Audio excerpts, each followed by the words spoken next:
warahmatullahi wabarakatuh. Waalaikumsalam warahmatullahi wabarakatuh. Selamat pagi teman-teman Cyber Warrior. Selamat datang kembali di podcast Yatim Cyber Security.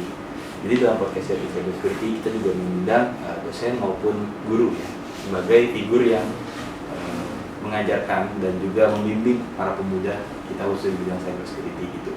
Jadi di hari ini kita telah bersama dengan Bapak Ahmad Fathur-Razi selaku dosen ya Pak, dosen di bidang ilmu komputer ya Pak, khususnya cyber security. Cyber security gitu.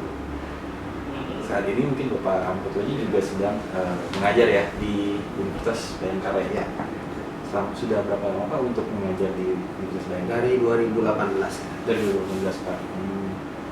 Jadi mungkin sebelumnya saya juga bertanya ya Pak, untuk suka dukanya sebagai dosen Pak, khususnya dosen di bidang cyber security gitu Pak. Kalau sukanya malah lebih banyak ya sebenarnya. Dukanya sih nggak ada ya, cuma memang terkait dengan keamanan siber ini kan kita selalu update terhadap perkembangan ilmu yang selalu berkembang terus, dan intinya kalau kita nggak update ya kita akan ketinggalan gitu. Jadi itu yang challenging bagi saya atau menarik perhatian saya karena ilmunya selalu update itu saja. Kalau tidaknya ya mungkin karena selalu update ini butuh tuntutan ya, tuntutan terhadap yang mempelajari itu. Kalau dia tidak update sesuai dengan perkembangan ya dia akan ketinggalan ya, termasuk dalam pengajaran. Kalau kami tidak update dalam rangka mengajarkan cyber security ini ya memang akan ketinggalan. Khususnya di Bayangkara ini, Universitas Bayangkara Jakarta Raya, khususnya di Prodi Informatika Fakultas Ilmu Komputer, kita selalu update. Di antara update-nya itu selain bergabung dengan komunitas cyber security-nya dari Pradigital, juga kita sebenarnya sudah punya LSP yang memang terkait bidang itu, yaitu LSP P1 Barajaya yang punya skemanya diantaranya cyber security analyst, dan yang berikutnya ini adalah junior cyber security. Nah itu sebagai wujud kita untuk selalu update, dan kita selalu update dengan berbagai macam teknologi dan tentunya dengan peraturan, standarisasi ya. Ya, jadi memang intinya selalu update dan juga memperluas kerjasama ya Pak. Jadi kan kalau misalnya kita membahas tentang berkaitan selalu update ini, beberapa waktu belakangan mungkin kan ada berita yang menggembarkan nasional ya Pak. Nah mungkin Bapak ini sebagai Kaprodi ya Pak dari ilmu komputer gitu, mungkin ada tanggapan tersendiri Pak gitu Pak. Bagaimana kampus bereaksi mungkin gitu dengan mengupdate ilmu gitu. Ya, pertama kita memang paling tidak mengingatkan kepada semua stakeholder yang berhubungan dengan keamanan siber khususnya di kampus, baik dari mahasiswa, dosen, staf, pegawai, dan semuanya itu, bahwasannya ketika ada standarisasi keamanan itu tidak dijalankan, pasti akan timbul insiden. Nah, insiden itu nanti tinggal dilihat bagaimana penanganannya. Oleh karenanya kita di sini di Barajaya juga punya namanya CISR, ya, Cyber Security Incident Response Team. Bisa dilihat nanti CISR di Barajaya ACID, di situ akan ada portal yang menginformasikan bagaimana kesiapsiagaan khususnya kampus ini menangani masalah hal tersebut. Ya, memang selalu kita improvement lah, selalu kita perbaiki. Selalu kalau ada insiden kita akan tanggapi yang berkaitan dengan keamanan itu. Dan ini memberikan pelajaran kepada mahasiswa bahwasannya ya kita harus selalu waspada, selalu siap gitu, selalu ready terhadap apapun yang terjadi dan melakukan mitigasi, melakukan respon terhadap kejadian tersebut. Ya, contohnya kasus PDN ini yang berhubungan dengan PDP, pengelolaan data pribadi itu kan, memang kita sebagai identitas pribadi juga harus menjaganya, ya, dengan banyak macam. Ya, kita harus selalu mengaktifkan 2FA-nya misalnya, kita nggak boleh sembarangan login di mana-mana dan seterusnya dan seterusnya. Itu sih yang selalu kami ajarkan di sini sebagai wujud kita harus waspada ya terhadap segala macam hal-hal yang berhubungan dengan pengumpaan data. Jadi tidak boleh dilakukan. terkait dengan ini banyak banget ya kejadian sekarang itu, penipuan udah semakin canggih gitu ya. Karena memang begitu mudahnya orang mendapatkan uang, misalnya saja dari giveaway yang diberikan oleh selebritis itu kan. Ini juga menjadi pelajaran bagi teman-teman generasi muda, ya, generasi yang baru ini, bahwasannya pemberian hadiah itu untuk zaman sekarang juga harus hati-hati, karena tidak hanya sekedar diberikan hadiah lalu dapatkan hadiah lalu dia menikmati begitu, tapi kalau tidak cek and recheck kembali justru membahayakan. Beberapa kasus memang seperti itu ya. Jadi kasih hadiah, ngirimin uang, setelah itu hilang. Akunnya ada, nomornya ada, tapi karena memang kelalaian kita, karena kita diiming-imingi sesuatu yang luar biasa banyak dan kita tidak aware, ya artinya tidak waspada terhadap hal tersebut, ya akibatnya merugikan diri kita sendiri. Iya, menarik ya Pak. Jadi mungkin kalau boleh saya recall lagi, tadi kan terkait dengan tim riset di CISERT ya. Yeah. Nah, itu juga melibatkan mahasiswa juga atau bagaimana? Ya, beberapa kita melibatkan mahasiswa. Jadi CISERT ini tidak hanya sekedar badan yang kita dirikan, tapi juga memberikan kontribusi kepada kampus, justru kepada mahasiswa juga, bahwasannya ya karena lembaga ini ada, dia awareness atau ibaratnya itu bagaimana membangun kesadaran itu dibangun juga semua stakeholder. Dan kita aktif di beberapa kegiatan-kegiatan CISERT, khususnya CISERT ID itu atau Cyber Jawara. Kita aktif dalam kegiatan seminarnya, bahkan kita aktif dalam bidang hackingnya gitu. Jadi ada acara-acara tentang hack ya, tentang penetration testing dan segala macam yang diadakan oleh mereka. Kita ikut andil ya dari kegiatan tersebut. Yang khususnya biasanya saya berjawara yang hampir tiap tahun ada itu. Dia melakukan kegiatan untuk menimba ilmu anak-anak untuk belajar bagaimana melakukan penyerangan dan defense terhadap sebuah keamanan informasi di sebuah institusi. Menarik Pak. Jadi teman-teman mahasiswa juga tidak hanya berkutat pada simulasi-simulasi ya Pak, tapi langsung ke praktik. Pahamnya ya dengan CISERT itu ya Pak. Iya. Iya, menarik Pak. Iya Pak, jadi kurang lebih itu Pak kalau kita ingin membahas terkait dengan apa yang terjadi belakangan dan apa kaitannya dengan Universitas Bayangkara Jaya ya Pak. Nah, mungkin sekarang kita bakal membahas Bapak Ahmad Patronji sendiri nih sebagai dosen khususnya di bidang cyber security ya Pak. Jadi mungkin boleh diceritain Pak bagaimana Bapak memulai karir ataupun memilih karir di bidang cyber security Pak, dan mungkin apa yang menarik buat Bapak? Baik. Jadi intinya sih saya dari awal itu senang dengan dunia komputer karena tadi selalu update terhadap keilmuan gitu ya. Lalu bidang security juga menarik karena memang banyak orang yang memang tidak sadar terhadap keamanan dirinya sendiri. Oleh karenanya saya merasa saya harus sadar terhadap diri saya sendiri dan saya mempelajari itu dengan baik. Nah setelah saya sadari ya memang harus ditekuni dengan baik tuh. Ternyata memang bidangnya tersendiri itu di cyber security itu. Dari mulai saya memang karirnya di bidang networking awalnya, lalu karena waktu itu akademi Cisco itu ada bidang cyber, saya terjun di sana dan ternyata menarik ya. Karena ketertarikan saya itulah saya mempelajari banyak hal, termasuk ternyata di Microsoft juga ada gitu. Nah, ternyata di platform lain juga ada, dan bahkan sekarang ranahnya tidak hanya lagi lokal gitu ya, tidak hanya lagi untuk pribadi, bahkan ke cloud security. Ya, kita hari ini sampai ke cloud security kita ambil. Saya menarik karena ke depan itu bukan ke depan ya, memang dari sekarang juga namanya kebutuhan ya, diantaranya adalah kebutuhan keamanan. Kalau kita nggak aman melakukan sesuatu, bagaimana kita lakukan hal yang lain? Nggak mungkin. Jadi itu udah basic needs dari seorang yang menggunakan IT. Jadi dia harus aman dulu. Kalau sudah aman, baru dia bisa melakukan hal yang lain. Kalau dia tidak aman, ngapain dia melakukan hal yang lain? Kan nggak mungkin dilakukan. Jadi basicnya adalah aman dulu, baru kita bisa melakukan hal-hal yang lain. Begitu sebenarnya. Ya, baik Pak. Itu berarti awal mula bagaimana Bapak terjun di dunia IT gitu ya Pak. Tapi kalau misalnya kita berbicara mengenai background pendidikan Pak, itu apakah background pendidikan Bapak linear dengan profesi Bapak sekarang? Awalnya memang saya kuliah S1 itu di komputerisasi akuntansi. Karena dulu memang ada komputer tapi bidangnya keuangan gitu. Lalu setelah itu ada tawaran beasiswa untuk S1, S2-nya di bidang sistem informasi, Magister Manajemen Sistem Informasi.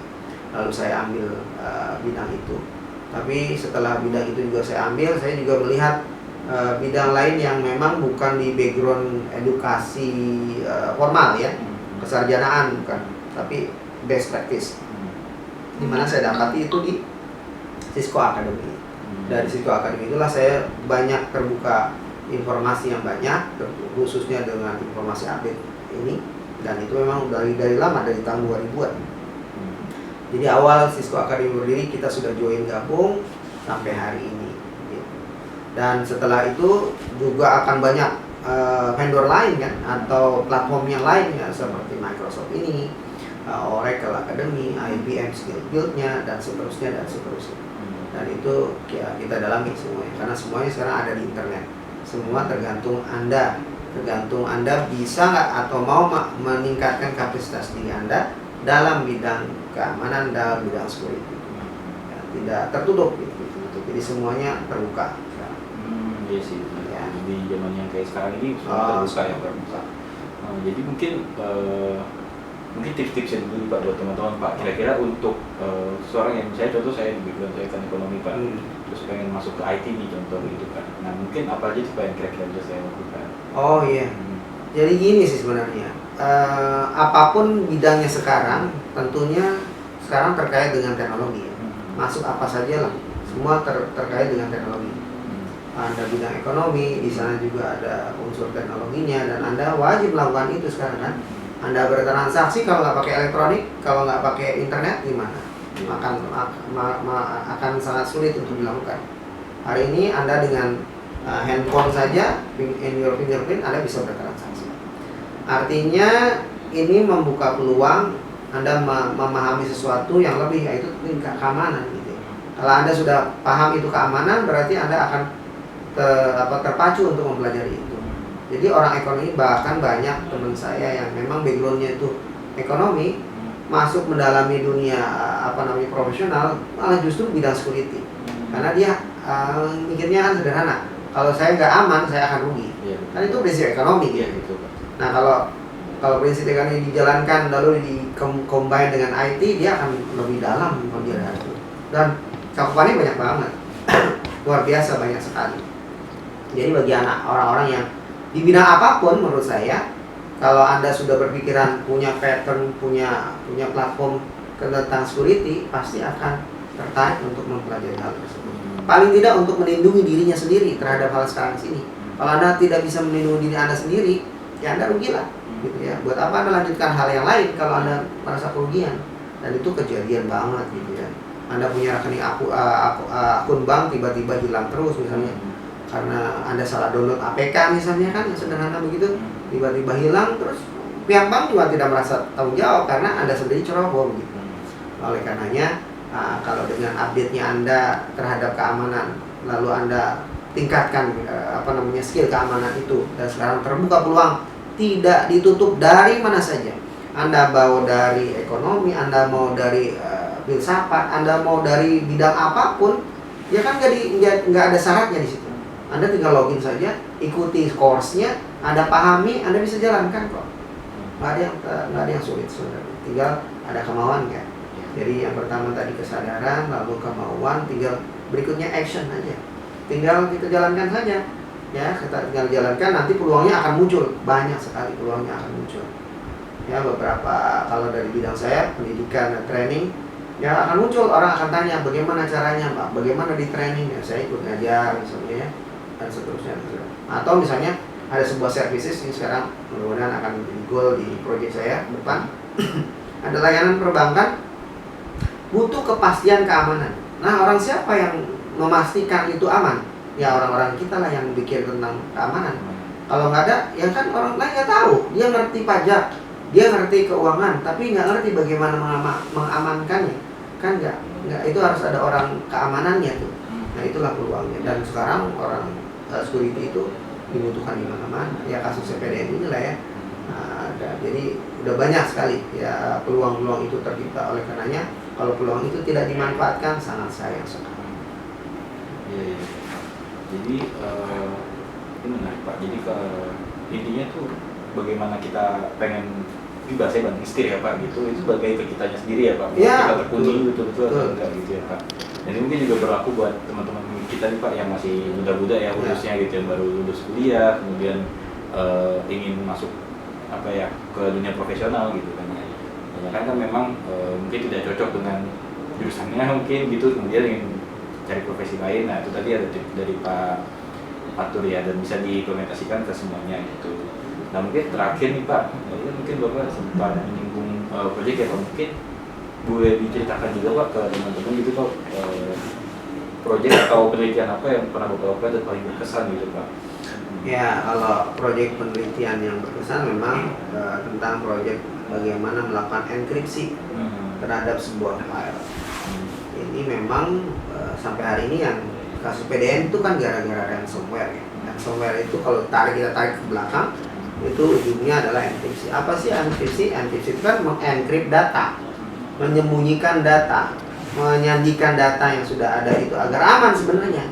Cuman kalau itu disalahgunakan, data yang tadinya harus terbuka ternyata tertutup. Nah, tertutupnya harus dengan kunci. Nah, itu kan ya penyalahgunaan teknologi itulah yang akan menyebabkan tadi ya insiden. Ya, oleh karenanya yang menarik bagi saya ketika data itu bisa disandingkan untuk diri saya sendiri, untuk amankan data saya sendiri yang kalau di hack orang lain dan segala macamnya itu ya akan memakan waktu dia sebelum saya tahu bahwasanya data saya telah diretas. Itu menarik bagi saya. Bahkan murid saya yang sekarang khusus berkutat di bidang itu, dia sudah tinggal di luar negeri ya, dia lanjutkan hidup di sana, dia lanjutkan studi di sana. Ya awalnya dia memang ini perempuan ya, itu perempuan, jadi dia memang suka terhadap hal-hal yang baru, suka tentang security, bahkan dia menggunakan enkripsinya seperti itu.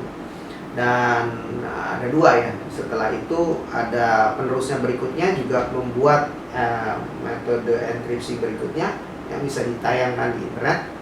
Dan hasil publikasi anak tersebut, hasil program anak tersebut kita taruh di CISAT itu sebagai wujud rekognisi terhadap mahasiswa yang telah saya bimbing. Dia sudah melaksanakan membuat sebuah metode enkripsi. Jadi ada data nih, misalnya Anda punya data yang menurut Anda kredensialnya itu sangat penting sekali. Data keuangan lah misalnya, yang orang lain nggak boleh tahu tuh, username, password dan segala macam. Itu bagaimana kita melindunginya? Kalau Anda pakai Microsoft Word, emang bisa kita kasih password dan seterusnya. Tapi kalau berlapis-lapis kita lakukan, bahkan kita lakukan enkripsi terhadap password tersebut, kan akan menyulitkan orang yang membuka itu bagi yang punya niat yang tidak baik gitu. Jadi kita tidak encrypt, itu minimal kita sudah berusaha melindungi diri kita sendiri, melindungi data sendiri, ya. Sehingga kalau itu di encrypt dan kita tahu kuncinya, bagaimana cara sistem itu membukanya, dan ya mudah-mudahan itu sebagai wujud kita berusaha dan aman ya. Ya seperti itu. Berusaha 100% untuk bisa mengamankan diri kita sendiri. Dan itu menarik bagi saya. Dan itu berkembang terus. Kalau sekarang itu pakai di S256, mungkin kedepannya misalnya 512, bisa mungkin lebih dari itu dan seterusnya. Dan teknik enkripsinya akan berkembang terus. Ya, seperti itu. Itu menarik sih Pak, tadi berkaitan sama enkripsi. Enkripsi. Yang sekarang hari terjadi juga kan kena ransomware, judulnya adalah enkripsi sebenarnya.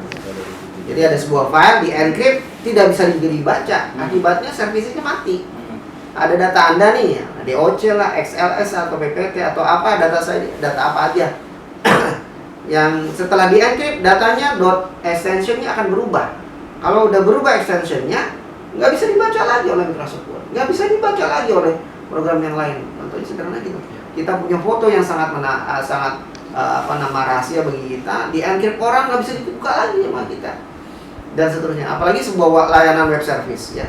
Misalnya layanan perbankan, ketika kita login karena nggak bisa, karena file .php-nya, .html-nya, .apanya itu udah dihapus, di encrypt, berarti telah berubah. Kalau telah berubah nggak bisa diakses lagi, kan membahayakan itu. Nah itu justru yang akan berkembang selalu. Dan sekarang hari ini untuk hal tersebut nggak sulit untuk dilakukan. Anda newbie sekalipun dengan bantuan ChatGPT selesai itu. Contohin aja. Perintahkan saja ChatGPT untuk melakukan tersebut. Oh bisa. Nah tergantung kitanya nih, balik lagi nanti.